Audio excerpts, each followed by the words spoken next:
ओम नमः शिवाय। दोस्तों, आज हम जानेंगे शिव पुराण श्री रुद्र संहिता के तृतीय खंड के पहले अध्याय से 5वें अध्याय तक। दोस्तों, आइए हम आगे बढ़ते हैं और कथा की शुरुआत करते हैं। दोस्तों, कथा में आगे बढ़ने से पहले आप इस चैनल में अगर नए हैं तो प्लीज़ इसे सब्सक्राइब कर लें। वीडियो को अंत तक देखिए। हमारा यह वीडियो आपको कैसा लगा कमेंट बॉक्स में जरूर बताइए।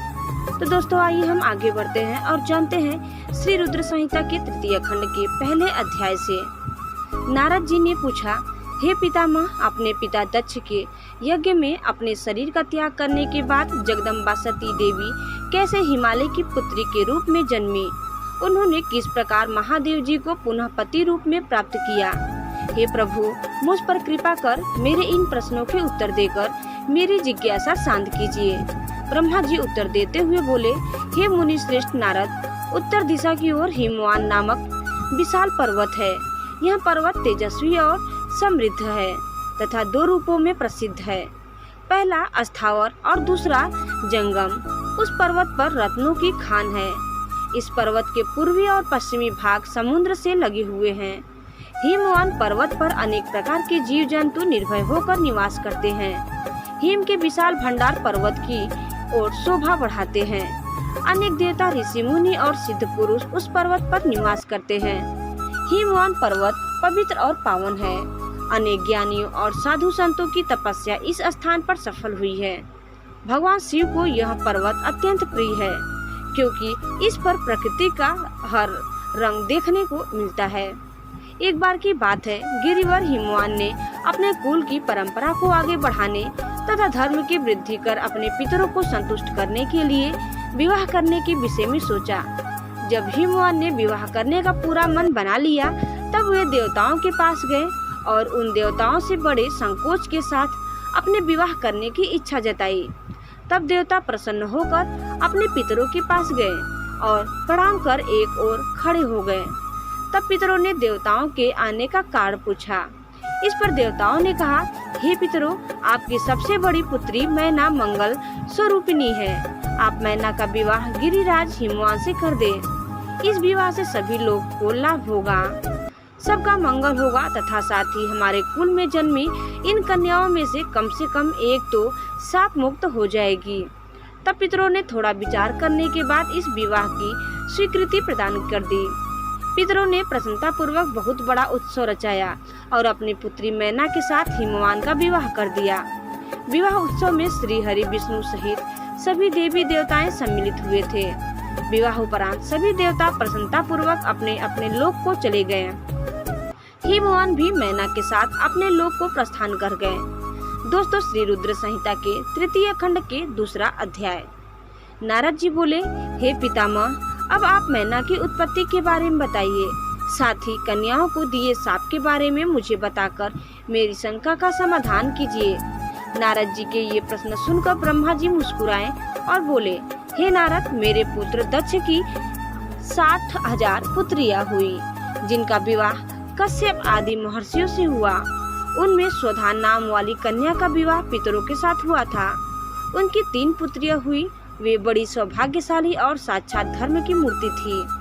उनमें पहली कन्या का नाम मैना, दूसरी का नाम धन्या और तीसरी का नाम कलावती था। ये तीनों कन्याएं पितरों की मानस पुत्रियां थी, अर्थात उनके मन से प्रकट हुई थी। इन तीनों का जन्म माता की कोख से नहीं हुआ था। ये संपूर्ण जगत की वंदनीय है। इनके नामों का स्मरण और कीर्तन करके मनुष्य को सभी मनवांछित फलों की प्राप्ति होती है। ये तीनों सारे जगत में मनुष्य एवं देवताओं से प्रेरित होती हैं। इनको लोक माताएं नाम से भी जाना जाता है। मुनीश्वर एक बार मैना, धन्या और कलावती तीनों बहनें श्वेत द्वीप में विष्णु जी के दर्शन करने के लिए गई। वहाँ बहुत से लोग एकत्रित हो गए थे। उस स्थान पर मेरे पुत्र सनकादिक भी आए हुए थे। सबने विष्णु जी की बहुत स्तुति की। सभी सनक आदि को देखकर उनके स्वागत के लिए खड़े हो गए, परंतु ये तीनों बहनें उनके स्वागत के लिए खड़ी नहीं हुई। उन्हें शिव जी की माया ने मोहित कर दिया था। तब इन बहनों के इस बुरे व्यवहार से वे क्रोधित हो गए और उन्होंने इन बहनों को शाप दे दिया। सनक आदिक मुनि बोले कि तुम तीनों बहनों ने अभिमान वश खड़े होकर मेरा अभिवादन नहीं किया। इसलिए तुम सदैव स्वर्ग से दूर हो जाओगी और मनुष्य के रूप में ही पृथ्वी पर रहोगी। तुम तीनों मनुष्यों की ही स्त्रियां बनोगी। तीनों साध्वी बहनों ने चकित होकर ऋषि का वचन सुना। तब अपनी भूल स्वीकार करके वे तीनों सिर झुकाकर सनक आदि मुनि के चरणों में गिर पड़ी और उनकी अनेकों प्रकार से स्तुति करने लगी। उन्होंने अनेकों प्रकार से क्षमा याचना की। तीनों कन्याएं मुनिवर को प्रसन्न करने हेतु उनकी प्रार्थना करने लगी। वे बोली कि हम मूर्ख हैं जो हमने आपको प्रणाम नहीं किया। अब हम पर कृपा कर हमें स्वर्ग को पुनः प्राप्त करने का कोई उपाय बताइए। तब सनक आदि मुनि बोले, हे पितरों की कन्याओं, हिमालय पर्वत हिम का आधार है। तुम में सबसे बड़ी मैना हिमालय की पत्नी होगी और इसकी कन्या का नाम पार्वती होगा। दूसरी कन्या धन्या राजा जनक की पत्नी होगी और इसके गर्भ से महालक्ष्मी के साक्षात स्वरूप देवी सीता का जन्म होगा। इसी प्रकार तीसरी पुत्री कलावती रासा वृषभानु को पति रूप में प्राप्त करेगी और राधा की माता होने का गौरव प्राप्त करेगी। तत्पश्चात मैना व हिमालय अपनी पुत्री पार्वती के वरदान से कैलाश पद को प्राप्त करेंगे। धन्या और उनके पति राजा शिवध्वज जनक देवी सीता के पुण्य स्वरूप के कारण वैकुंठ धाम को प्राप्त करेंगे। वृषभानु और कलावती अपनी पुत्री राधा के साथ गोलोक में जाएंगे। पुण्य कर्म करने वालों को निश्चय ही सुख की प्राप्ति होती है, इसीलिए सदैव सत्य मार्ग पर आगे बढ़ना चाहिए। तुम पितरों की कन्या होने के कारण स्वर्ग भोगने के योग्य हो, परंतु मेरा शाप भी अवश्य फलीभूत होगा। परंतु जब तुमने मुझसे क्षमा मांगी है तो मैं तुम्हारे शाप के असर को कुछ कम अवश्य कर दूंगा।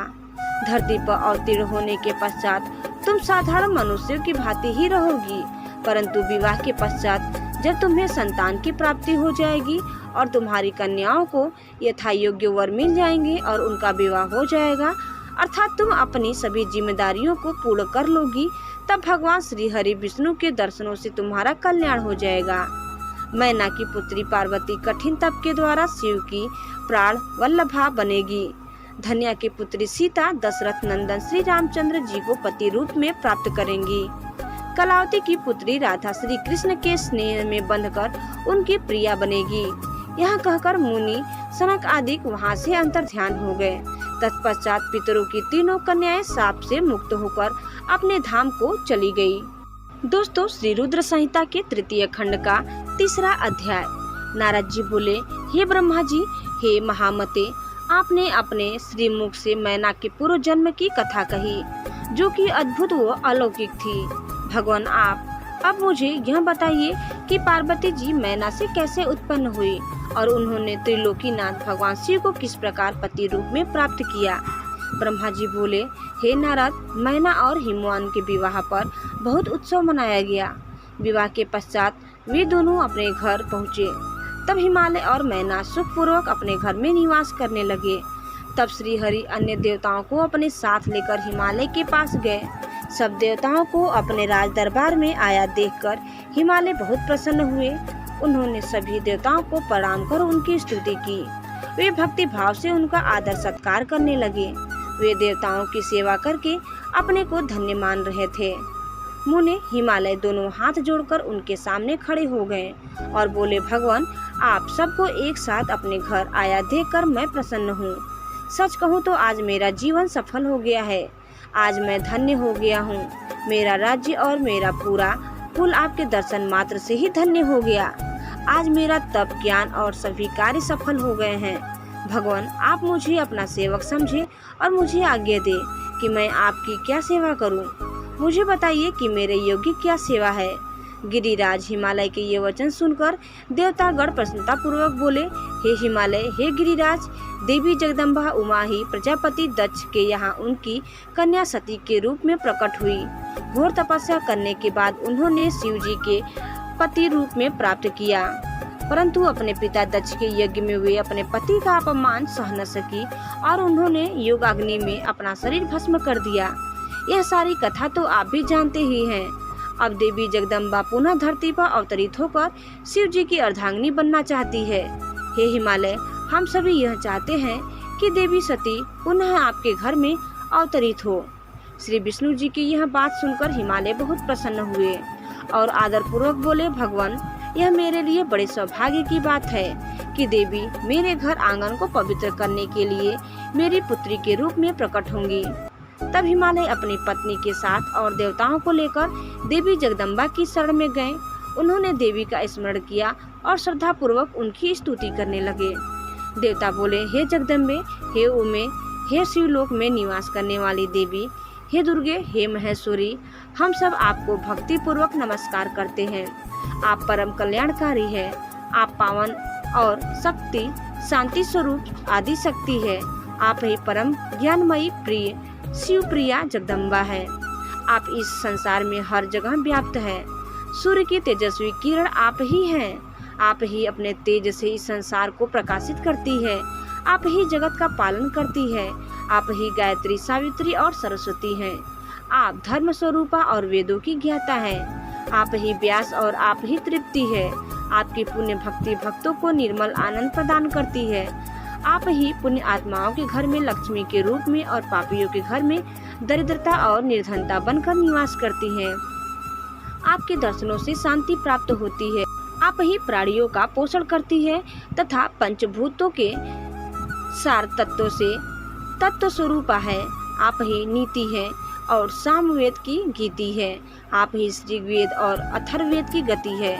आप ही मनुष्यों के नाक, कान, मुंह, आँख और हृदय में विराजमान होकर उनके घर में सुखों का विस्तार करती हैं। हे देवी जगदम्बा, इस संपूर्ण जगत के कल्याण एवं पालन के लिए हमारी पूजा स्वीकार करके आप हम पर प्रसन्न हो। इस प्रकार जगत जननी सती साध्वी देवी जगदम्बा उमा की अनेकों बार स्तुति करके सभी देवता उनके साक्षात दर्शनों के लिए दोनों हाथ जोड़कर खड़े हो गए। दोस्तों, श्री रुद्र संहिता के तृतीय खंड के चौथा अध्याय। ब्रह्मा जी बोले, हे नारद, देवताओं के द्वारा की गई स्तुति से प्रसन्न होकर दुखों का नाश करने वाली जगदम्बा देवी दुर्गा उनके सामने प्रकट हो गई। वे अपने दिव्य रत्न जड़ित रथ पर बैठी हुई थी। उनका मुख करोड़ों सूर्य के तेज के समान चमक रहा था। उनका गौरवर दूध के समान उज्जवल था। उनका रूप अतुल्य था। रूप में उनकी तुलना किसी से नहीं की जा सकती थी। वे सभी गुणों से युक्त थी। दुष्टों का संहार करने के कारण ही वे चंडी कहलाती हैं। वे अपने भक्तों के सभी दुखों और पीड़ाओं का निवारण करती हैं। देवी जगदम्बा पूरे संसार की माता है। वे ही प्रलय काल में समस्त दुष्टों को उनके बंधु बांधवों सहित घोर निद्रा में सुला देती हैं। वही देवी उमा इस संसार का उद्धार करती हैं। उनके मुखमंडल का तेज अद्भुत है। इस तेज के कारण उनकी ओर देख पाना भी संभव नहीं है। तब उनके अमृत दर्शनों की इच्छा लेकर श्री हरि सहित सभी ने स्तुति की। तब उनकी अमृतमय स्वरूप को देखा। उनकी अद्भुत स्वरूप के दर्शनों से सभी देवता आनंदित होकर बोले, हे महादेवी, हे जगदम्बा, हम आपके दास हैं। आपकी शरण में हम बहुत आशा से आए हैं। कृपा करके हमारे आने के उद्देश्य को समझकर हमारे मनोरथ को पूर्ण कीजिए। हे देवी, पहले आप प्रजापति दक्ष की कन्या के रूप में प्रकट होकर रुद्रदेव की पत्नी बनी और ब्रह्मा जी व अन्य देवताओं के दुखों को दूर किया। अपने पिता के यज्ञ में अपने पति का अपमान देखकर स्वेच्छा से अपने शरीर का त्याग कर दिया। इससे रुद्रदेव बड़ी दुखी हैं। वे अत्यंत शोक आकुल हो गए हैं। साथ ही आपके यहाँ चले आने से देवताओं की जो इच्छा थी वह भी अधूरी रह गई है। इसीलिए हे जगदम्बिके, आप पृथ्वी लोक पर पुनः अवतार लेकर रुद्रदेव को पति रूप में पाइए, ताकि इस लोक का कल्याण हो सके और सनत कुमार मुनि का कथन भी पूर्ण हो सके। हे भगवती, आप हम सब पर ऐसी ही कृपा करें ताकि हम सभी प्रसन्न हो जाएं तथा महादेव जी भी पुनः सुखी हो जाएं, क्योंकि आपसे वियोग होने के कारण वे अत्यंत दुखी हैं। कृपा करके हमारे सभी कष्टों और दुखों को दूर करें। हे नारद, ऐसा कहकर सभी देवता पुनः भगवती की आराधना करने लगे। तत्पश्चात हाथ जोड़कर चुपचाप खड़े हो गए।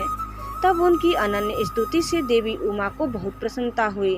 तब देवी शिव जी का स्मरण करते हुए बोली, हे हरे, हे ब्रह्मा जी तथा समस्त देवता और ऋषि मुनियों, मैं तुम्हारी आराधना से बहुत प्रसन्न हूँ। अब तुम सभी अपने अपने निवास स्थानों पर जाओ और सुखपूर्वक वहाँ पर निवास करो। मैं निश्चय ही अवतार लेकर हिमालय मैना की पुत्री के रूप में प्रकट होंगी, क्योंकि मैं अच्छे से जानती हूँ कि जब से मैंने दक्ष के यज्ञ की अग्नि में अपना शरीर त्यागा है, तब से मेरे पति त्रिलोकीनाथ महादेव जी भी निरंतर कालाग्नि में जल रहे हैं। उन्हें हर समय मेरी ही चिंता रहती है। वे हर समय यह सोचते हैं कि उनके क्रोध के कारण ही मैं उनका अपमान देखकर वापस नहीं आई और मैंने वहीं अपना शरीर त्याग दिया। यही कारण है कि उन्होंने अलौकिक वेश धारण कर लिया है और सदैव योग में ही लीन रहते हैं। अपनी प्राण प्रिया का भी योग में वे सहन नहीं कर सके, इसलिए उनकी भी यही इच्छा है कि मैं पुनः पृथ्वी पर अवतीर्ण हो जाऊं, ताकि हमारा मिलन पुनः संभव हो सके। महादेव जी की इच्छा मेरे लिए सदैव सर्वोपरि है, अतः मैं अवश्य ही हिमालय मैना की पुत्री के रूप में अवतार लूंगी। इस प्रकार देवताओं को बहुत आश्वासन देकर देवी जगदम्बा वहां से अंतर्धान हो गई। तत्पश्चात श्री हरि व अन्य देवताओं का मन प्रसन्नता और हर्ष से खिल उठा। वे उस स्थान को जहां देवी ने दर्शन दिए थे अनेकों बार नमस्कार कर अपने धाम को चले गए। दोस्तों, श्री रुद्र संहिता के तृतीय खंड का 5वां अध्याय। नारद जी ने पूछा, हे विधाता, देवी के अंतर्ध्यान होने के बाद जब सभी देवता अपने अपने धाम को चले गए, तब आगे क्या हुआ? हे भगवान, कृपा करके मुझे आगे की कथा भी सुनाइए। ब्रह्मा जी बोले, हे मुनि श्रेष्ठ नारद, जब देवी जगदम्बा वहां सभी देवताओं और हिमालय को आश्वासन देकर अपने लोक को चली गई, तब श्री हरि विष्णु ने मैना और हिमालय को देवी जगदम्बा को प्रसन्न करने के लिए उनकी स्तुति करने के लिए कहा। साथ ही देवी का भक्ति पूर्वक चिंतन करने और उनकी भक्ति भावना से तपस्या करने का उपदेश देकर सभी देवताओं सहित विष्णु जी अपने वैकुंठ लोक को चले गए। तत्पश्चात मैना और हिमालय दोनों सदैव देवी जगदम्बा के अमृतमयी और कल्याणमयी स्वरूप का चिंतन करते और उनकी आराधना में ही मग्न रहते थे। मैना देवी की कृपा दृष्टि पाने के लिए शिव जी सहित उनकी आराधना करती थी। वे ब्राह्मणों को दान देती और उन्हें भोजन कराती। मन में देवी दुर्गा को पुत्री रूप में पाने की इच्छा लिए हिमालय और मैना ने चैत्र मास से आरंभ कर 27 वर्षों तक देवी की पूजा अर्चना नियमित रूप से की। मैना अष्टमी तिथि व्रत रखकर नवमी को लड्डू, खीर, पीठी, श्रृंगार और विभिन्न प्रकार के पुष्पों से उन्हें प्रसन्न करने का प्रयास करती। उन्होंने गंगा के किनारे दुर्गा देवी की मूर्ति बना रखी थी। वे सदैव उनकी नियम से पूजा करती थी। मैना देवी की निराहार रहकर पूजा करती थी। कभी जल पीकर कभी हवा से ही व्रत को पूरा करती। 27 वर्षों तक नियम पूर्वक भक्ति भावना से जगदम्बा दुर्गा की आराधना करने के पश्चात वे प्रसन्न हो गई। तब देवी जगदम्बा ने मैना और हिमालय को अपने साक्षात दर्शन दिए। देवी जगदम्बा बोली, हे गिरिराज हिमालय और महारानी मैना, मैं तुम दोनों की तपस्या से बहुत प्रसन्न हूँ, इसीलिए जो तुम्हारी इच्छा हो वह वरदान मांग सकते हो। हे हिमालय प्रिया मैना, तुम्हारी तपस्या और व्रत से मुझे बड़ी प्रसन्नता हुई है, इसीलिए मैं तुम्हें मनवांछित फल प्रदान करूंगी। सो जो इच्छा हो कहो। तब मैना देवी दुर्गा को भक्ति भावना से प्रणाम करके बोली, हे देवी जगदम्बे, आपके प्रत्यक्ष दर्शन करके मैं धन्य हो गई। हे देवी, मैं आपके स्वरूप को प्रणाम करती हूँ। हे माते, हम पर प्रसन्न होइए। मैना के वचनों को सुनकर देवी दुर्गा को बहुत संतोष हुआ और उन्होंने मैना को गले से लगा लिया। देवी के गले लगाते ही मैना को ज्ञान की प्राप्ति हो गई। तब वे देवी जगदम्बा से कहने लगी, इस जगत को धारण करने वाली, लोगों का पालन करने वाली तथा मनवांछित फलों को देने वाली मैं आपको प्रणाम करती हूँ। आप ही इस जगत में आनंद का संचार करती हैं। आप ही माया है, आप ही योग निद्रा है। आप अपने भक्तों के शोक और दुखों को दूर करती है। आप ही अपने भक्तों को अज्ञानता के अंधेरों से निकालकर उन्हें ज्ञान रूपी तेज प्रदान करती है। भला मैं तुच्छ स्त्री कैसे आपकी महिमा का वर्णन कर सकती हूँ। आप आकार रहित तथा अदृश्य हैं। आप शाश्वत शक्ति है। आप परम योगिनी हैं और इच्छानुसार नारी रूप में धरती पर अवतार लेती हैं। आप ही पृथ्वी लोक पर चारों ओर फैली प्रकृति है। ब्रह्मा के स्वरूप को अपने वश में करने वाली विद्या आप ही हैं। हे जगदम्बा माता, आप मुझ पर प्रसन्न होइए। आप ही यज्ञ में अग्नि के रूप में प्रज्वलित होती है। माता, आप ही सूर्य की किरणों को प्रकाश करने वाली शक्ति हैं। चंद्रमा की शीतलता भी आप ही हैं। ऐसी महान और मंगलकारी देवी जगदम्बा का मैं स्तवन करती हूँ। माते, मैं आपकी वंदना करती हूँ। संपूर्ण जगत का पालन करने वाली और जगत का कल्याण करने वाली शक्ति भी आप ही हैं। आप ही श्री हरि की माया हैं। हे दुर्गा माँ, आप ही इच्छा अनुसार रूप धारण करके इस संसार की रचना, पालन और संहार करती हैं। हे देवी, मैं आपको नमस्कार करती हूँ। कृपा करके हम पर प्रसन्न होइए। ब्रह्मा जी बोले, हे नारद, मैना द्वारा भक्ति भाव से की गई स्तुति को सुनकर देवी बोली कि मैना, तुम अपना मनवांछित वर मांग लो। तुम्हारे द्वारा मांगी गई वस्तु मैं अवश्य प्रदान करूंगी। मेरे लिए कोई भी वस्तु अदेय नहीं है। देवी जगदम्बा के इन वचनों को सुनकर मैना बहुत खुश हुई और बोली, हे शिवे, आपकी जय हो। हे जगदम्बिके, आप ही ज्ञान प्रदान करती है। आप ही सबको मनवांछित वस्तु प्रदान करती है। हे देवी, मैं आपसे वरदान मांगती हूँ। हे माते, आप मुझे 100 पुत्र प्रदान करें जो बलशाली और पराक्रमी हो, जिनकी आयु लंबी हो। तत्पश्चात मेरी एक पुत्री हो जो साक्षात आपका ही स्वरूप हो। हे देवी, आप सारे संसार में पूजित हैं तथा सभी गुणों से संपन्न और आनंद देने वाली हैं। हे माता, आप ही सभी कार्यों की सिद्धि करने वाली हैं। हे भगवती, देवताओं के कार्यों को पूरा करने के लिए आप रुद्रदेव की पत्नी होइए और इस संसार को अपनी कृपा से कृतार्थ करने के लिए मेरी पुत्री बनकर जन्म लीजिए। मैना के कहे वचनों को सुनकर देवी भगवती मुस्कुराने लगी। तब सबके मनोरथों को पूर्ण करने वाली देवी मुस्कुराते हुए बोली, मैना, मैं तुम्हारी भक्ति भाव से की गई तपस्या से बहुत प्रसन्न हूँ। मैं तुम्हारे द्वारा मांगे गए वरदानों को अवश्य ही पूर्ण करूँगी। सर्वप्रथम मैं तुम्हें 100 बलशाली पुत्रों की माता होने का वर प्रदान करती हूँ। उन 100 पुत्रों में से सबसे पहले जन्म लेने वाला पुत्र सबसे अधिक शक्तिशाली और बलशाली होगा। तत्पश्चात मैं स्वयं तुम्हारी पुत्री के रूप में तुम्हारे गर्भ से जन्म लूंगी। तब मैं देवताओं के हित का कल्याण करूंगी। ऐसा कहकर जगत जननी परमेश्वरी देवी जगदम्बा वहां से अंतर्ध्यान हो गई। तब महेश्वरी से अपना द्वारा मांगा गया अभीष्ट फल पाकर देवी मैना खुशी से झूम उठी। तत्पश्चात वे अपने घर चली गई। घर जाकर मैना ने अपने पति हिमालय को भी अपनी तपस्या की पूर्णता और वरदानों की प्राप्ति के बारे में बताया, जिसे सुनकर हिमालय बहुत प्रसन्न हुए। तब वे दोनों अपने भाग्य की सराहना करने लगे। तत्पश्चात कुछ समय बाद मैना को गर्भ ठहरा। धीरे धीरे समय व्यतीत होता गया।